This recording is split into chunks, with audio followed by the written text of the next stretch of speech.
The UFC are going back to the old gloves. Since they implemented the new gloves at UFC 303, the knockout ratio has gone down, the decisions have gone up, submissions have stayed the same. It's hard to believe that a quarter of an inch of a glove is going to make any type of difference. The closest man in the UFC to beating Ilia Topuria, I'd say. You know what I mean? How close was he with that shot, mate? Yeah, literally. Thank him. Nobody could have had the baptism into the UFC like you had. I've got to perform, and I've got to win, and I think it's like I say, pressure builds diamonds, isn't it? You know what I mean? And that's what I think he's done. It's made me a better fighter. Seeing as that we're mentioning Ilia Topuria there, the noise is that he's going to be Volkanovski. Hopefully we can get that fight over the line and get that rematch done. God, I do want to see him fight Islam, though. I do. From a selfish point of view, I really do. Honestly, that matchup just intrigues me so much. Thing is with Ilia Topuria, like, people are underestimating how good his wrestling and grappling is. Like, he's got the ability to stop Islam taking him down. The only fight I want to see is Islam Makhachev for Ilia. I would obviously love the rematch next. That's what the fans want. I certainly hope that that's what PFL wants, because it is the fight to make. Why do we have to go around the houses again now? Because of this little weight situation. Same with the PFL. There's only one fight to make, so make the fight.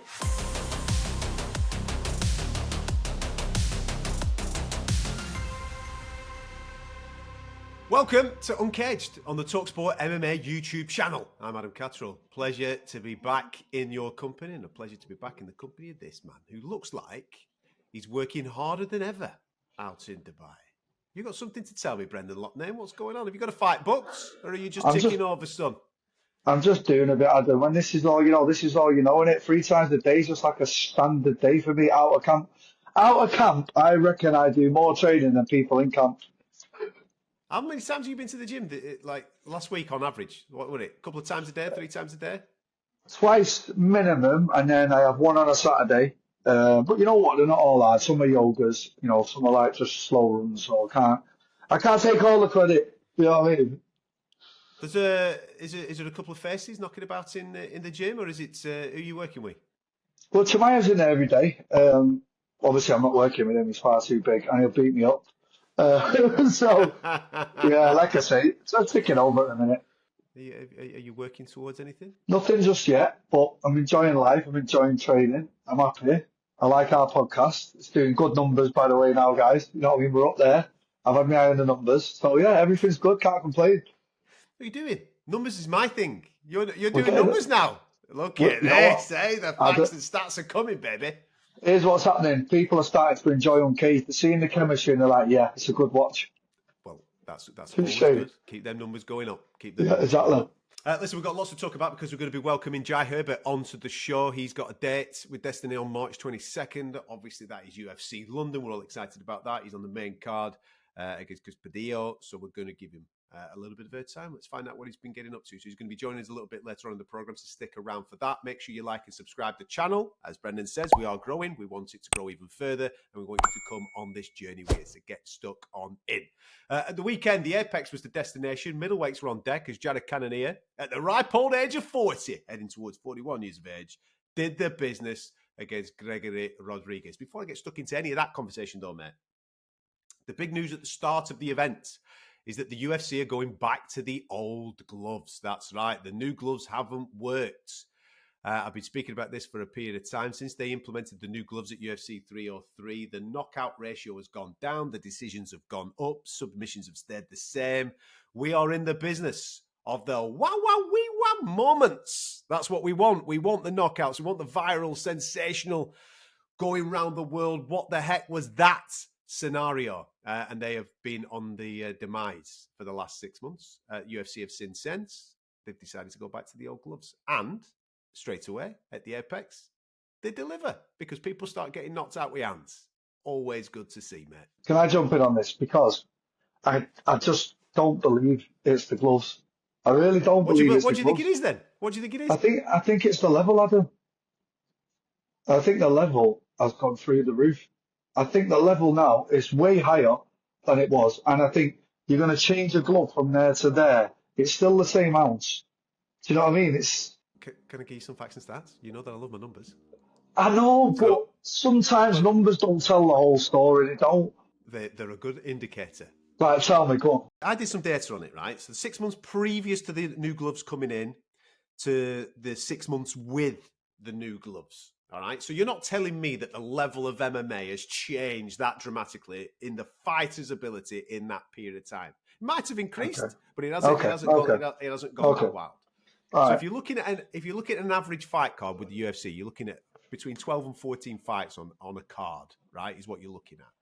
Now, on average, pre the gloves coming in at UFC 303 for 6 months previous to that, you would average around 3 to 4 knockouts with hands per card out of those 14 fights. All right, that's what you would average. There'd be submissions in there, there'd be decisions, but you'd average between 3 and 4. Since we've gone down to 2, mate, so you've halved it. So the knockouts have been halved in that period of time since the new gloves have come in. Look at the weekend. You go back to the old gloves, and the knockouts start to deliver once again, mate. I find it really hard to believe because I've wore both sets of gloves. I've wore the old ones and the new ones. You know, you get a big wrap underneath them, Adam, anyway. Yeah? Yeah. And then that goes on the top. It's just so hard to believe that something so minimal can create more knockouts. When knockout's such a drastic thing, innit? It's such an impact.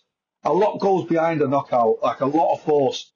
And it's hard to believe that a quarter of an inch of a glove, is going to make any type of difference. I mean, just remind me of the difference. Is it the thumb?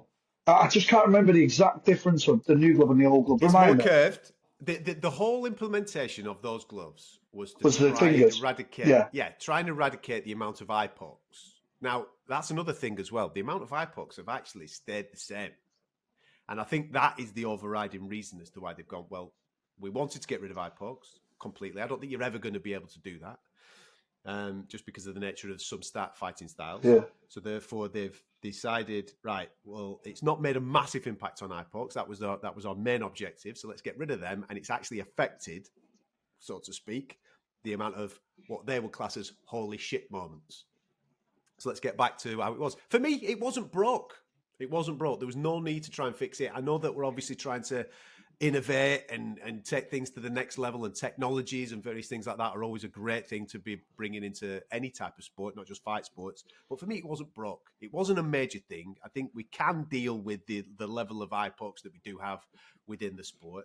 For me, the most important thing from a fan point of view, and I'm only speaking from a fan point of view, is when I tune in on a Saturday, I want to see some stuff, man. I want to be sat there going, whoa, what the heck was that? That's what I want to be seeing. And I just think that has diluted definitely over the last 6 months. And my personal opinion is because of the data that I presented with the gloves. Yeah, fair enough. Listen, it's just a real, like I say, having wore both sets of gloves and fought in both sets of gloves, you know, there's a lot that goes into these gloves with the wrapping and stuff. You've got expert wrappers on hand. And I think most of it's done with the wrapping.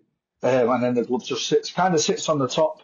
But I'm with you. It was definitely not broke. Eye pokes are an issue. I don't think you're ever going to get rid of them due to range control, and you need grappling range and you need grappling space. So it weren't broke. We've tried to fix it. It's not worked. And I'm happy. I actually preferred the older ones, if I'm honest. I thought they were much comfier. That's just the big headline at the start of the weekend. And I suppose the next bit is obviously to speak about some of these fights that are going through. And with you being a gentleman that is now into your middle 30s, coming to heading towards a different decade, Mr. Loughnane, as you look at Jared Cannonier, who's ticking 40, still delivering, was on a bit of a tricky one going into the weekend. He'd lost his last two against two big lads in Kaio and Imavov. He comes into this fight where he's fighting for the first time against the guy that's unranked, Robocop, big lad, great jiu-jitsu, good striker, hits hard. Tricky situation for him, but at 40 years of age, mate, even though there's adversity in the fight and he gets sank in the first round on a couple of occasions, finds a way. Are you finding a bit of inspiration? Are you thinking yourself, I'm going to go till I'm 40? No, mate, it is inspirational, though, because I know what 35-year-old MMA looks like, so I wouldn't even like to know what 40-year-old MMA looks like. Hey, trust me, you get out of bed a lot slower than you did when you were 25, let me tell you. But What an inspirational guy, man. And if I'm right in saying, Adam, you'll know the exact stat on this. Has he fought at heavyweight? When he came to the UFC, he was a heavyweight. He went down to light heavyweight, and he is now fighting a middleweight. He has got knockouts in all 3 of those divisions. Think about that for a stat, everybody. Like, that is incredible. And you know what? You know what's the maddest thing about that stat? He doesn't even look big for a middleweight, Adam. Does he? He's ripped, doesn't he? He looks lean, no, mate. but he does, but he doesn't look like a big middleweight. You know, like you look at him and go, oh, he's a huge middleweight. Like, I've seen him in many fights in the UFC looking undersized. So that stat to me, that he's knocked people out at heavyweight, is insane. Jared Cannonier is a freak. He really is. Like, to be performing like this at 40, still giving us viral moments and great knockouts, and to knock people out in all them different divisions and still make the weight comfortably, he's timeless. He's incredible to watch. Mate, if you look at the fight as well at the weekend, there's serious adversity in that. And when you've been there, done it, got the T-shirt, you've been a title challenger at middleweight, and okay, you've fallen short, but you've been a title challenger recently. When you're getting sank in the first round, you kind of fear for him a little bit, don't you? You think, oh, this is it. He's on the other side of the mountain now. He's fighting an unranked guy, and this unranked guy's hungry, salivating at the opportunity of fighting someone like him. But he just won't go away. And he turns it round with heart, guts, determination, an incredible amount of patience, a lot of skill. And as you've just said there, mate, if he's knocking dudes out at heavyweight, God knows how hard he's hitting at middleweight. He is. That elbow that he sinks at the end of the 3rd round on Gregory Rodriguez's bonds to sink him and put him in some real jeopardy is just beautiful mixed martial arts. You as a striker must have been looking at that going, that is elite. Elite timing, elite violence. It's just good to see as well. And, his last 2 opponents, mate, he's been in there with the best of the best. Iravov and, who else was the other one? Kyle Bryall, yeah. Brallo. Like, 2 absolute world-class top 5. He's been in there with the best of the best. He's 40 years of age. 40 years of age going in there with these young lads, hungry lions, and still pulling it out the bag. Incredible. Yeah. It's a great performance from him. I think we're in a sticky situation, though, with what comes next for him, because we've just highlighted there, haven't we? Dricus is king. Hamzat's probably next. You've got Imavov and Barallo running up the mountain as well. So that's kind of a little elite pack of contenders when we're talking title people.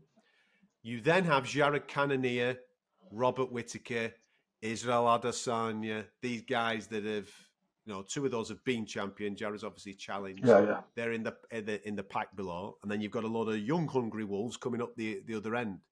It's going to be interesting to see what they do with Jared. Do they from his point of view, he probably chases rematches with Robert and Izzy because he lost both of those fights, doesn't he? That's what he chases. Do they take a fight with him next? Maybe it makes sense for Izzy. I don't know. Maybe that is something that they can look at.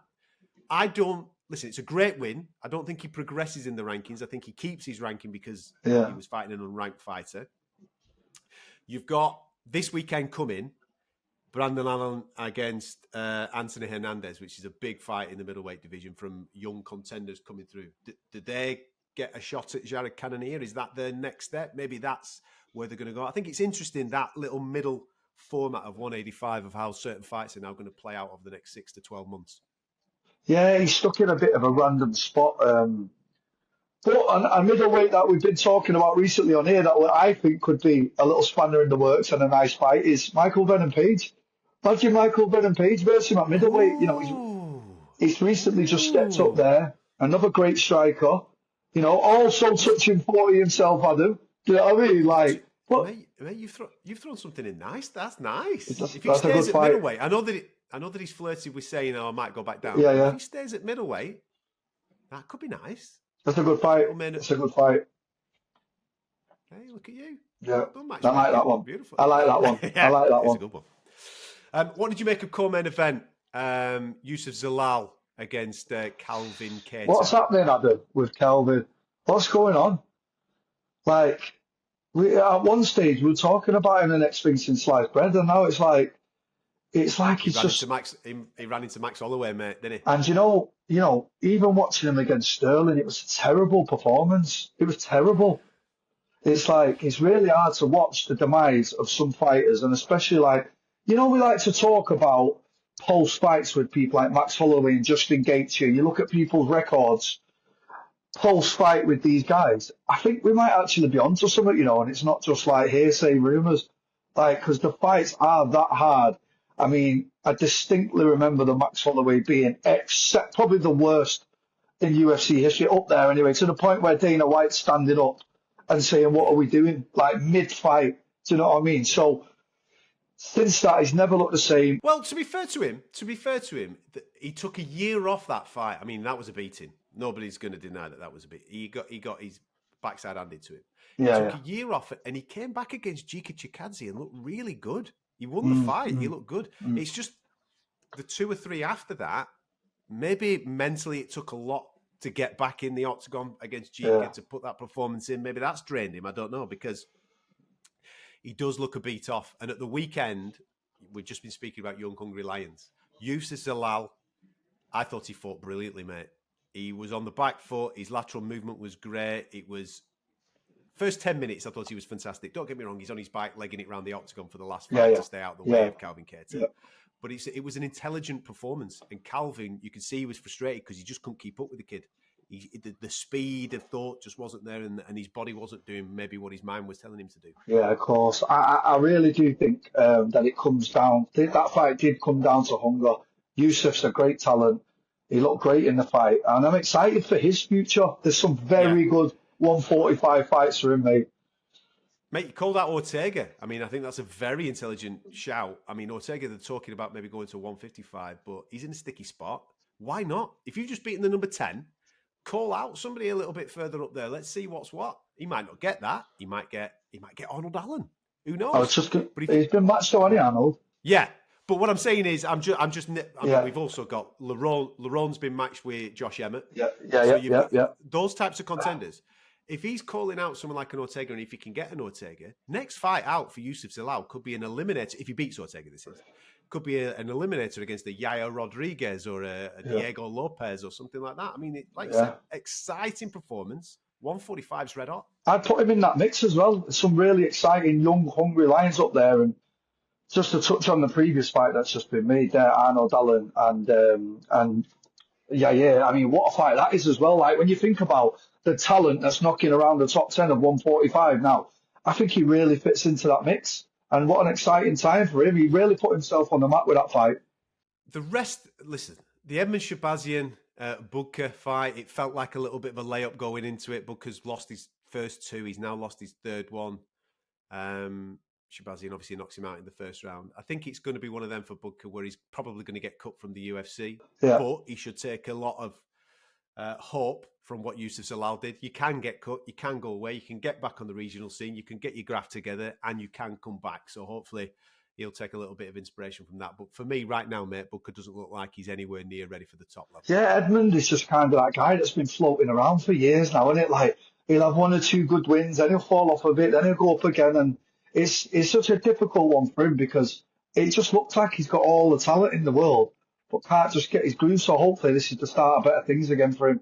Apart from that, much of a muchness at the weekend. Hopefully you enjoyed tuning into it all. It was good to see the All Gloves back delivering big knockout. We've got plenty more to talk about, so make sure you stick around for the remainder of the show. But right now, I think it's only fair that we speak to a young British fighter that has got big aspirations on March 22nd. Jai Herbert is back in action. He's on the main card, and very kindly, I caught up with him a little earlier on to get his thoughts on leading into that fight. Here he is. A lot of British fight fans are obviously excited about what's to come on March the 22nd.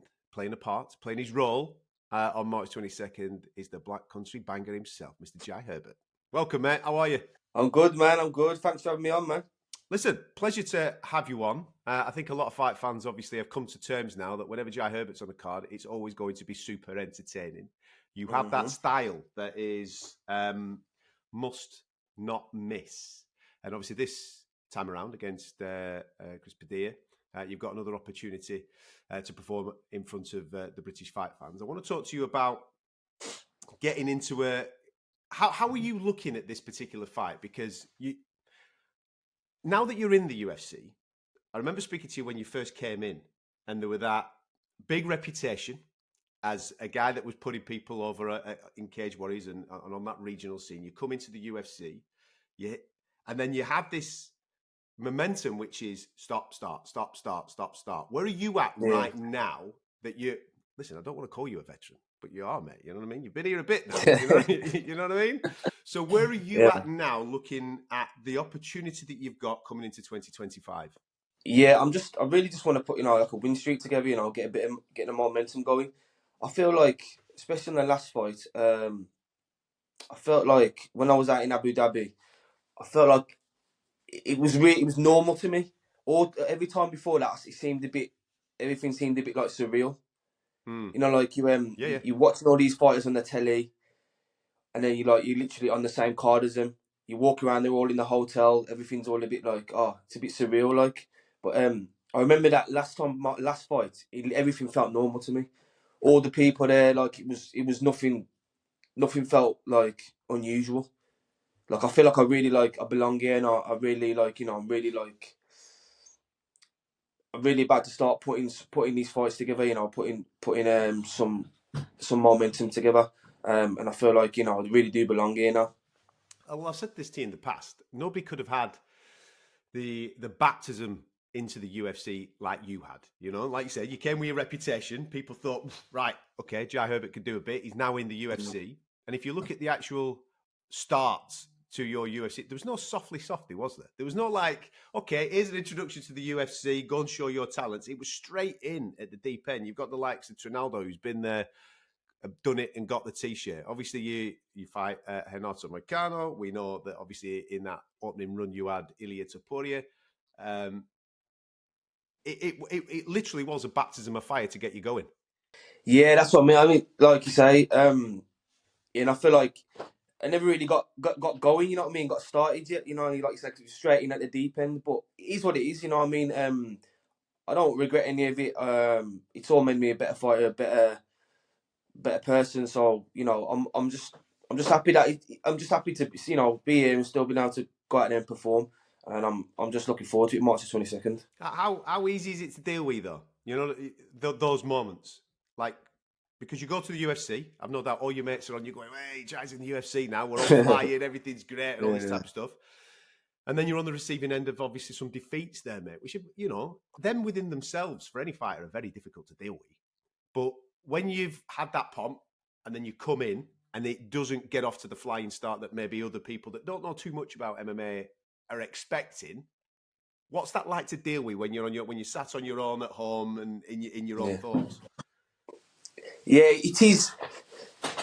It can be difficult, like you say, people who ain't got a clue about MMA or fighting sports and don't understand the ins and outs and the ups and downs and stuff. They just, they can, they make their own judgments and stuff, don't they? But it is hard to deal with, especially coming off the back of defeats. Then you've got to go back out there and perform and and get the win, because if you don't, you're out the door. You know what I mean? Because it's a ruthless business. Yeah. So it's pressure after pressure, but I feel like this pressure makes me, perform. When I'm under pressure, I've got to perform, and I feel like every fight now I go into, I've got to perform, and I've got to win.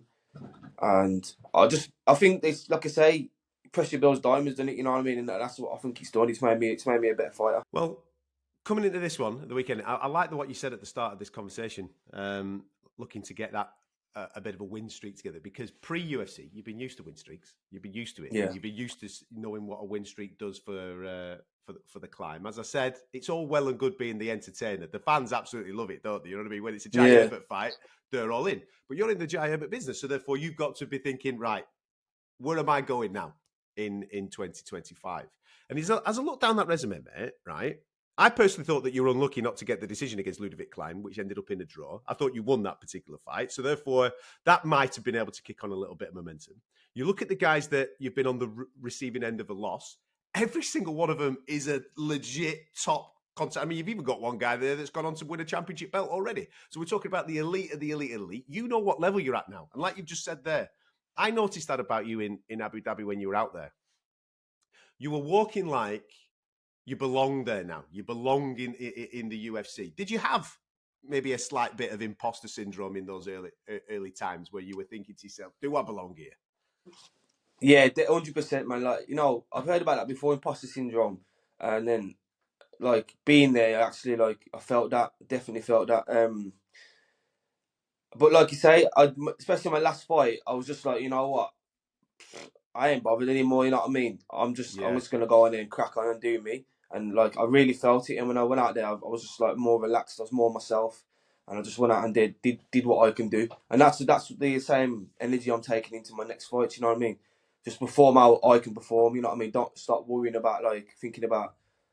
Just start overthinking things, basically. Where's that come from? Has something changed? Is something changed personally with your training? Has something just changed, or is it just a maturity thing that you've just gone, do you know something? Why am I getting so bothered about it? Yeah, I think it's just maturity, and I think ever since I went into the UFC, I was like, I put more pressure on myself, and I was like, oh, I've got to level up. I've got to like, everything's got to be 10 times what I'm doing now. It's got to be 10 times more. And I think, like I say, I think I overthinked it all, and I've like forgetting where I came from, like sort of thing, what got me there in the first place. That's the main thing, I think. My style, I'm trying to do other things, trying to be, you know, I'm thinking I've got to change sort of thing to level up. But really, what got me there was my abilities in my style in the first place. Yeah, man. So I sort of went back to sort of that, and I'm just improving my own style. If that sort of makes sense. Yeah, mate, 100%. It's about enjoyment, isn't it? You know what I mean? What you say now? You're going back on the tools, then you're going back on the scaffolding. Are you bringing it? Are you bringing it all back? Nah, no chance. No chance. People will wonder what that reference that, is. I mean, when I remember speaking to you, one of the first times was in Cage Warriors, and it's difficult at the start, isn't it, when you're starting out your MMA career, because you've got mouths to feed and a real life job going on during the day, and then you've got your training of an evening and trying to get your training in, scraping around, trying to get fights here, there, and everywhere, and what have you. You had a proper job, didn't you? Up until, I suppose, making that break into the UFC. Yeah, man. I fully, you know, I was scaffolding full time. Up early hours in the morning, back like late afternoon, straight out training 2-3 hours in the night. You know, training the weekends. But I had a goal and I had a dream, and I weren't going to be stopped. You know what I mean? I knew I was gonna get to the UFC, so I carried it on. A lot of people like would have been like, nah, man, I can't do this. I hear some people as well like talking about, oh, I've got a full-time job, so you know it's hard to train and that, and I'm thinking, like you're talking to the wrong person. Do you know what I mean? Yeah, but I'm like just going, yeah. I'm thinking, oh, like, you had a full-time job and you were champion in Cage Warriors. Yeah, exactly. So I made it happen. You know what I mean? It's got to make it happen. Yeah, you want something, you just got to make it happen. Simple as. I think, obviously, you're in a fantastic gym there at Renegade with some great people around, and I think anybody that spent any time in that particular gym knows that there's champions. Obviously, you've been there at the top with Cage Warriors. Leon's done what he's done with the UFC, but there's also a lot of younger guys that are hungry with big aspirations, trying to come through and what have you. And they'll be now living the life that you had maybe 5-10 years ago. You know what I mean? So therefore, they can see and speak to you about those particular things and take that inspiration, because it hasn't changed. The game hasn't changed. There's still people out there that are obviously big dreams in the world of MMA that do have to have a proper 9-to-5 in order to live, keep themselves going. So obviously when they get to speak to you, mate, and I'm sure that do you find that enjoyable now that you can pass that knowledge down? I keep calling you a vet. You're not a vet. You're still a young man, mate. But you know what I mean? That you can pass that knowledge down to the young people. Yeah, I feel like I do give. I can see it as well. Like when they talk to me now, and I tell them like when I started, when I got to the UFC, like you know, you can see that I still give them hope. Yeah. You can see it in some people, definitely, because like when they talk to me, like when they talk to me, and I'm telling them like how I did it and at what age I started, and you know when I got to the UFC, and that it definitely gives them hope. You know what I mean? It gives them belief. The belief's the main thing, I think. So I'm glad that I'll give them that belief and that inspiration still. And they still see me doing it now. They don't see me slowing down. They're like, you know what I mean? I'm still athletic and at my age and at this point in my career, they're like, you know what I mean? They're like, bloody hell. And so they're still like, it gives them inspiration. Mate, you're getting better. And that's the beautiful thing about Exactly, martial arts, yeah, isn't it? getting You know what I mean? You can, it doesn't matter how old, it doesn't matter how far into your career you are. Constantly, every single fight, as long as it's a learning process, and you're showing those improvements next time out, which you're absolutely doing. That's the key thing. Fighting in front of home fans, mate. It's not a new thing for you. You've done it on a few occasions now. A few occasions, yeah. But that must be some buzz. You know what I mean? When you can, I've no doubt you're inundated. Your phone's ringing off the up with people wanting tickets to come down to the event or whatever, which can be a bit of a pain. I've no doubt when you're training.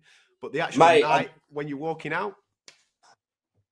Yeah, I mean the ticket thing. This time around, I'll just let my missus do it, man. She sorted it all out. I'm telling you, it was because pain me. They're all after it, mate. They all want a piece of the pie. This is what happens when you stick you on a main card, mate. You know what I mean? It's a big show. I know, yeah. She sorted it all out. Fair play to her. Yeah, so I'll have to take her out somewhere nice after the fight. She's on about going to Milan for the weekend yesterday, so I'll have to take her there. To be honest, mate, you need to get a win bonus then. You need to be chucking hands. It must be some buzz though to walk out in front of home fans. You know what I mean? And being that guy that they're all cheering and going wow for. Yeah, he's a buzz, man. I feel like you got to control it though, man. You got to keep your head, because sometimes it can make you a bit too overexcited, if you know what I mean. So you still got to keep your head, and I think that comes with maturity. So I've learned that now. You still got to keep your eye on the ball. You know what I mean. You still got to go out and get the win. Don't be reckless. So that's the thing. But yeah, he's a buzz in front of the fans. You know what I mean. Especially when you're at the back in the UFC. Just before you walk out, you're right by the. Obviously, there's they're all, because it's massive into the O2. They're all over the archway when you're walking out, and they're all screaming, with the points and that, and if you just going mad, go on, Black Country, my guy, go on, Joy. It's you're trying to get in the zone, but you're whoa. It's good though. It's class, man. To be honest. What do you know about Padilla? He's only been here for a short time in the UFC at the top level. He's only had a couple. Yes, he's won the pair of them. But what have you made of him? He's a pretty good all-rounder, to be honest. I mean, the fights before the UFC, he looks like he was more of a grappler, more of a wrestler. Got a few wins by rear naked choke, ground and pound. Yeah. But as you see him in the UFC, he's like to use more striking, more like a Thai style. So yeah, he's all rounder. So you got to be ready wherever, you know what I mean, in the striking, in the wrestling, in the jiu-jitsu. So I'm always ready, well prepared in all aspects. So yeah. Have you done the whole of this camp in Birmingham? Have you? Because I know that obviously a few of you like to fly out to places like Thailand and various places like that. But have you stayed at home? Thailand, man. I got no chance with my kids in at home. You know, my missus, I got to look after them. See, this comes back to our conversation before about real life. You know what I mean? You've got to manage it properly. Thailand, no chance. Mate, your Instagram must be wild, man, because you see all fighters that come through your gym and various things like that, and they're out in Bangtao, they're out in the PI. You think you're lads are having a laugh, man. You're having a laugh. I don't know. I've got to do the school run in a minute. To be honest, the only place, I've been up to Liverpool a couple of times, sparring up there at Next Gen, and that's been excellent. Good. Just mixing it up, you know what I mean? Just being a bit going to different gym, being a bit uncomfortable, you know what I mean? Yeah, getting a different look. I get it. Completely. Different look, you know what I mean? That's been good. But yeah, like I say, most of it, you're doing it in Birmingham and Wolverhampton. Got a great team there, Renegades, great coaches. So yeah, getting a good rounds in, good sparring in, good grappling, everything. Mate, I've got an idea for you, right? Seeing as that your missus wants this trip to Milan, what you need to do is say, I'll tell you what we'll do, we'll go to Thailand. There you go. Now you think you see. Slide off, get some good work in with the guys on the mats there, and then she can do whatever she wants to do. Not a bad idea, mate. Not a bad idea. There you go. I might have to use that. Upstairs for thinking, pal. It would be remiss of me not to ask you about, obviously, Leon.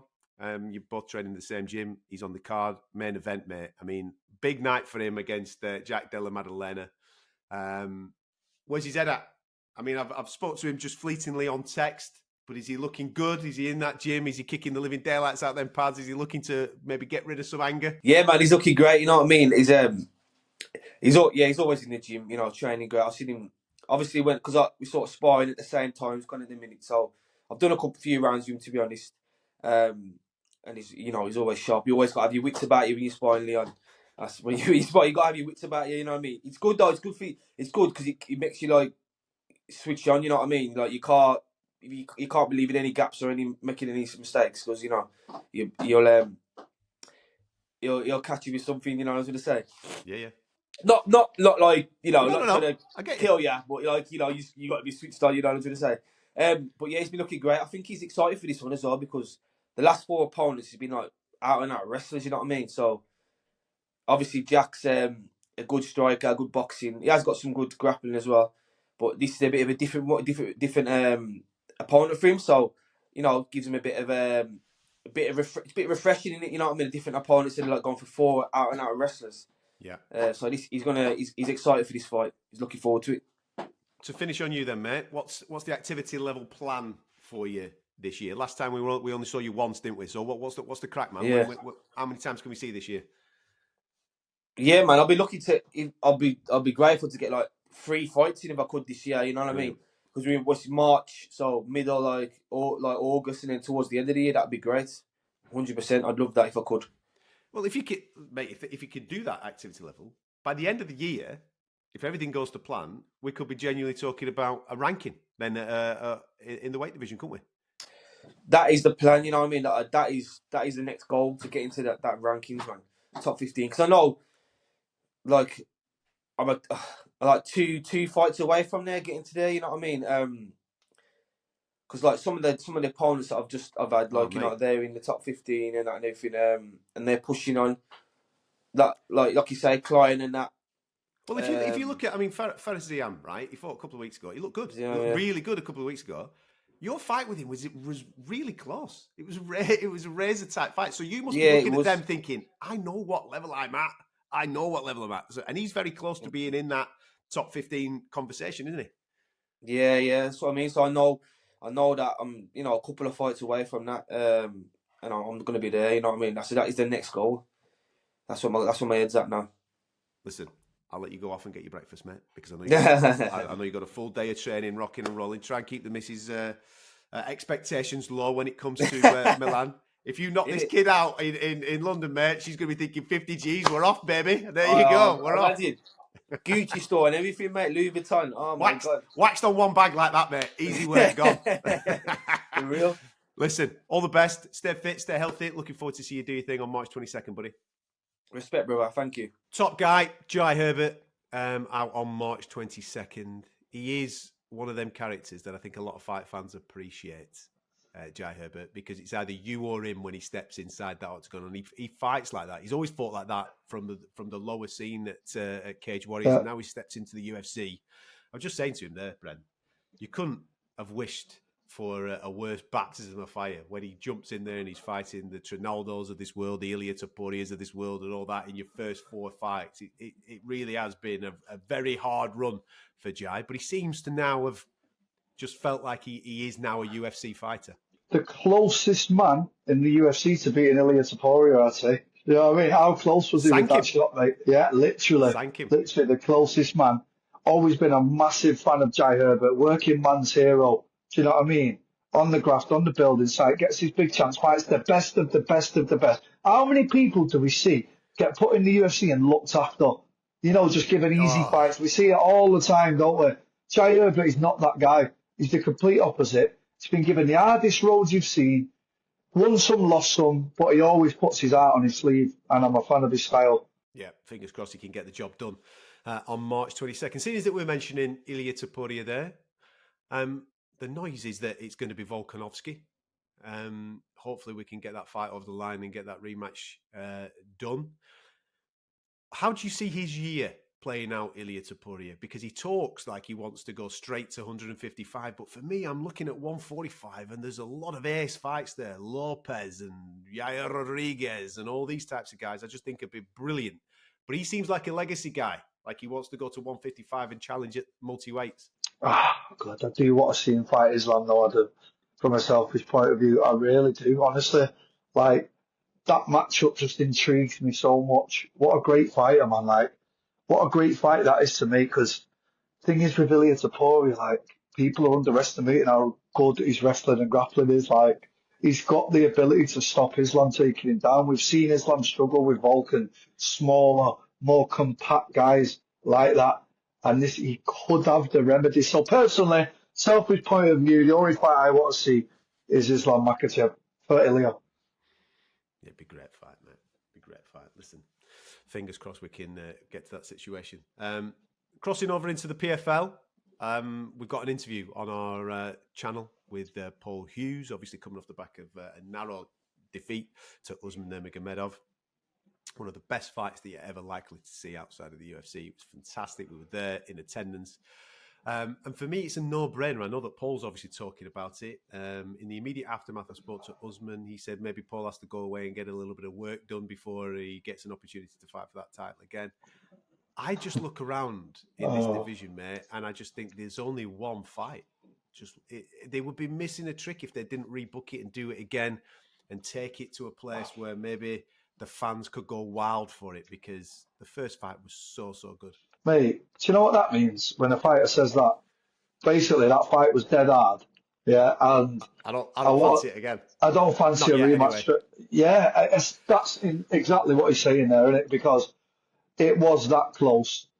I mean, Paul, that is the only fight to me. We recently talked about this with our man in the lightweight division and Islam. That is the only fight to make. Why do we have to go around the houses again now? Because of this little weight situation. Same with the PFL. There's only one fight to make, so make the fight. Yeah, I couldn't agree more. Here's what Paul Hughes had to say when he was catching up with the guys at talkSPORT a little earlier on this week. I would obviously love the rematch next. That's what the fans want. I certainly hope that that's what PFL wants, because it is the fight to make. Now, it would probably depend on Usman's schedule. If he's not fighting to the end of the year, then I would absolutely love to have another fight in the meantime, get another win, get paid some more money, build an even bigger rematch. So we'll see. I have no indication as to what's happening next, but we'll see. Listen, he needs to keep banging that drum for that fight. I know that he wants to get out in the summer and he wants to fight Belfast and he doesn't want to be waiting for somebody else for the development of his own career. But that is the fight. He's proven he's at the top level. And I think from a PFL point of view as well, mate, you know him inside and out. They're not daft. They have to make that fight. I mean, the arena was electric. It was buzzing when it had. It's the best atmosphere that PFL have ever had in the history of the organisation. It was the biggest fight they've had in the history of the organisation. It had every major publication talking about it. It had the rivalry. What are we even talking about? I mean, who else is it to make? Who else? There isn't. Do you know what I mean? There isn't another fight for him. Neither guy. There's not another fight. Yeah. For him, so Thank you. That's the one. Agreed. Again, just moving away from the UFC, moving away from the PFL. What do you make of the GFL? Have you seen some of these fights that have started to be announced? It's just a mad thing that's come out of nowhere and pulled every single fighter in the world out of retirement. It's just like, honestly, like, I mean, I don't want to go into it deeper on what it is, but there's a lot of these fighters, Adam, that have retired for a reason. I'll give you one example. Marlon Moraes. I fought him last all. He was on a 6 or 7 fight losing TKO streak. And now you're going to come back into the GFL. Like, I mean, let's not get controversial with it, but I'm just spitting absolute facts here, Adam. What is going on? Like, fighters on 10 fight losing streaks and that who've been retired 5 years coming out. It's a bit of a, it's a bit of a mad one, this one. Best of luck to him. It's always good to have competition around in mixed martial arts. It gives fighters better opportunities and make a few quid. Do you know what I mean? So I hope it does succeed in that aspect. But some of the signings are a bit, do you know what I mean? Yeah. Listen, I'm not fully convinced yet that we're even going to see it or it's going to see itself through. I look at the names, like you just highlighted there. We're talking about guys, big names, big profile names, but they're retired guys, you know, guys that have been there, done it, got the T-shirt. They're obviously coming back because they're being well recompensed. They're being promised coin. So you've got likes of Chris Weidman and Luke Rockhold that have been matched up together. Now, for the old heads of us, all the people that have been following MMA for years, you get excited when you see those names on a card. Of course you do. But then you start to remember, well, hang on a minute. It's not Chris Weidman and Luke Rockhold of yesteryear. It's them now. It's them in 2025. Shogun Rua and Yoel Romero. It's them now. It's not them way back when. So how are these fights first and foremost going to look? You're talking about, again, from a safety aspect of guys that have been on the sidelines for a period of time, not competing at the very, very highest level. What does it look like? I just think, listen, there's a lot of noise. And as you've said, competition is really, really good. Having more organizations making great fights, giving more outlets for fighters and more options for fighters is absolutely a good thing. But they've obviously been promised some decent coin, these fighters. Where's that door coming from? How are they going to get these shows on? Is it actually going to play out? I'll believe it when I see it. When they shut the door and these lads are in there doing their thing and they're getting paid, I'll believe it when I see it. I'm still, the jury's still out for me on the GFL. 100%. I'm 100% with what you're saying. And even when I heard about it and I seen the names at the signing, I mean, these paychecks must look very good, Adam. They must look very good to pull all these lads out of retirement and stick them in this thing. So best of luck to them guys. I hope it does go down. I hope it does. I hope there's more outlets and more ways for people to make money, but it has to be done the right way. Yeah. Jury's out on it. This weekend, Seattle is the destination. Triple C's in a sticky situation, buddy. He's taking on Song Yadong. Henry was the king, multi-weight king. And then he decided to walk away after beating Dom Cruz. Off he went. And he took a long time out of the sport. That sport has moved on. It has developed. When you're on the sidelines and you're coaching and not competing yourself, you do lose a little beat, whether you like that or not. He's now into those late 30s. You know my stats when I'm talking about these lower weight divisions and past 35. Well, Henry's now 38 and it's not getting any easier. He is in a really, really big moment for his career this weekend. It's all right losing to Merab. Merab's superb, isn't he? It's all right losing to Aljo. Champions we're talking now. What do you like with Song Yadong? Someone that is, a few bumps in the road himself, up, down, still young, still hungry, still wanting to get to the top of the mountain. This is a massive night for Henry Cejudo. He has to win. He's got to look good winning because he's talking about still wanting to get into championship contention. And he has to do that this weekend if he's got any realistic hope of doing that, mate. Yeah, it's tough. Another name where you're just like, wow, bro. Like, I grew up on Henry Cejudo. Henry Cejudo is one of my favorite fighters. Technically, what an incredible guy to watch. Olympic gold medal, like accolades, like. Let us lay it out for you. To get a gold medal in freestyle wrestling in the Olympics, people have no idea how hard that is. Like, mate, this man, and he was a baby when he did it. He was in his early 20s, youngest American, I think, to ever do it. He's the phenom, Adam. And, when you see him at 38, still trying to run for titles and losing fights that they potentially should have won, like you say, only lost to the best of the best, but big moments. Song Yadong is there or thereabouts. Lots of Peter Yan and a couple of other big names, but he's dangerous. So let's really, this is it. This is basically it, innit? This is do or die for him, Cejudo. Yeah, I think it's a massive, massive night for him. I'm really into the co-main event. I'm a big fan of Brendan Allen, and I'm a big fan of Anthony Hernandez. Anthony Hernandez is one of them that nobody talks about in the division, but he's just secretly going around. He's just secretly going around, absolutely flattening everybody. Right? I think he's fantastic, and I think this matchup's fantastic. And I genuinely believe, I think Hernandez is going to get it done this weekend, mate. I really do. And I think this will be the moment, that coming out moment, where people go, oh, where's he come from? Well, hang on a minute. He's been smashing everybody for the last 2 years, mate, on this little low-key run. I think this could be big for him. Yeah, Brendan Allen, another guy that's there or thereabouts. And Adam, he's always knocking about. He's always putting on good performances. Massey is big for the middleweight division as well. There's so much going on. It all needs clearing out. And like you say, he could really put his hand up here and put him in the Robert Whittaker and the Israel Adesanya conversation with a big win. Massive, mate. Bit of British interest. Javi Basharat's in there this weekend, as is Modestas Bukauskas. Both of these guys on this Seattle card. Nice to be back in front of fans on these big fight nights. And fingers crossed it delivered. I get it. If you're a fight fan, your attention's probably going to be on Riyadh, Saudi Arabia, with the greatest boxing card of all time. I get all that. And if you want any of that, you can get it right here at talkSPORT, because we're going to be across that throughout the course of the week on the talkSPORT Boxing MMA channel. The lads are going to be on the ground in Riyadh, getting you closer to that. But there's a bit of MMA action as well.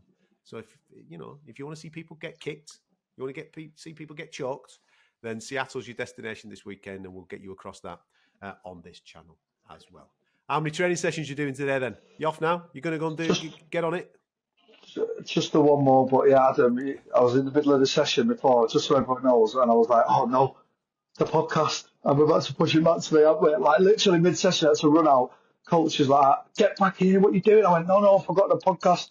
My brain's a bit of a sieve at times, but yeah, we got it done. We got a good training session done, and we get another one in. How about that? Listen, still in fight mode, this lad. Still I'm in tired. Fight mode. Nah. Good lad.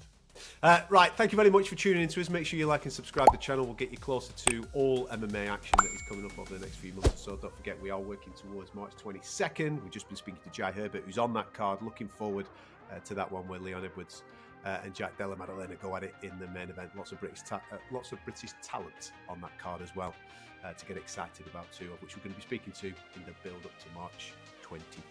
Thank you very much for tuning in. We'll catch you next time.